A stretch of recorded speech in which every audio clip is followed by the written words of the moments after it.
Hoje vamos falar apenas sobre um capítulo, o capítulo 13 de Levítico. Capítulo comprido sobre toda a forma de lepra, sobre como diagnosticar e o que fazer sobre isso.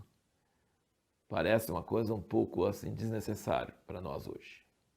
Mas a lepra é uma figura do pecado. Todas as coisas materiais são figuras de coisas espirituais. Em que sentido que a lepra é figura do pecado? É que é extremamente contagioso e perigoso. E quem tinha de julgar, analisar, diagnosticar se era lepra ou não, era o sacerdote. Em alguns casos, você vai ver nesse capítulo que podia ser diagnosticado imediatamente, facilmente. Em outros casos, não. Tinha que ficar fechado e esperar um tempo para ver se era ou se não era. Podia dar em pano, podia dar em casa e mais frequentemente dava no corpo humano.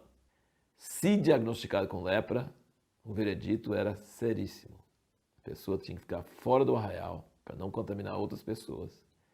Tinha que cobrir o lábio para não contaminar as pessoas e tinha que gritar: imundo, imundo, não toque em mim, não chegue perto. Era uma coisa terrível. Nós hoje chamaríamos isso de quarentena. O povo de Israel não entendia nada, como séculos e séculos e milênios. A humanidade não sabia sobre vírus, sobre contágio. Você tem uma ideia, na peste negra na Europa, que matou milhões de pessoas, os judeus não morriam quase, morriam muito pouco. E aí surgiu a lenda, o boato, de que os judeus tinham contaminado os poços de água, envenenado os poços de água, por isso que eles não morriam e os outros morriam. Mas não era por causa disso. Era porque eles seguiam essas leis de Deus, de Levítico, sobre impurezas, sobre todas essas coisas. E você vê como é que eles faziam quando o leproso era para ser purificado ou a pessoa que tinha alguma imundícia. Tinha que lavar o corpo em água, lavar a roupa, rapar o pelo, ficar de quarentena, ficar fora, não contato com outras pessoas. Então você vê que lavar vasilhas, uma série de coisas que por séculos, sem a ciência moderna, eles eram protegidos de epidemias e de tudo quanto é tipo de doença. Então isso é uma coisa, é um fato histórico. Hoje em dia, também é muito necessário na igreja e no meio do povo de Deus que se discirna quando existe alguma coisa perigosa se alastrando dentro da igreja.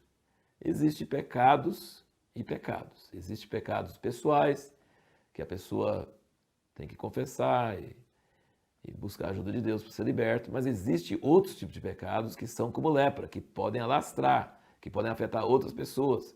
Como diz em Hebreus, uma raiz de amargura que pode contaminar muitas pessoas, e isso pode acontecer.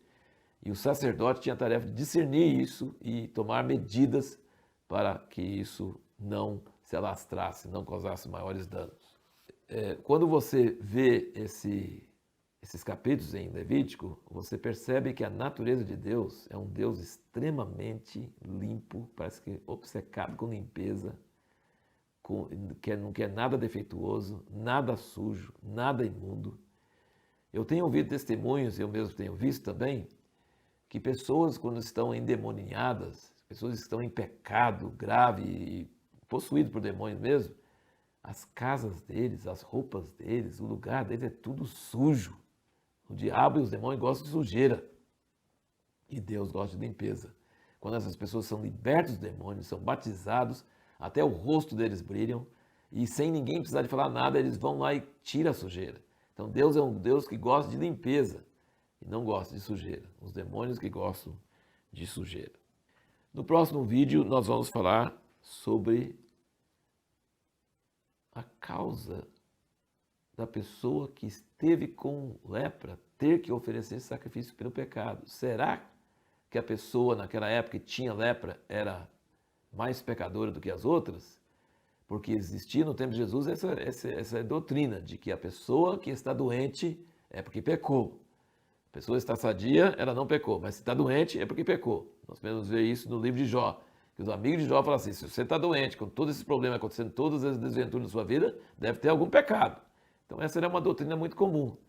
E parece que pelo fato do leproso ter que oferecer um sacrifício pelo pecado, quando ele estava oferecendo sacrifício depois que já tinha sido limpo, de que ele estava então reconhecendo que ele era pecador mais do que pessoas que nunca tinham pegado lepra. Então, sobre isso nós vamos falar no próximo vídeo.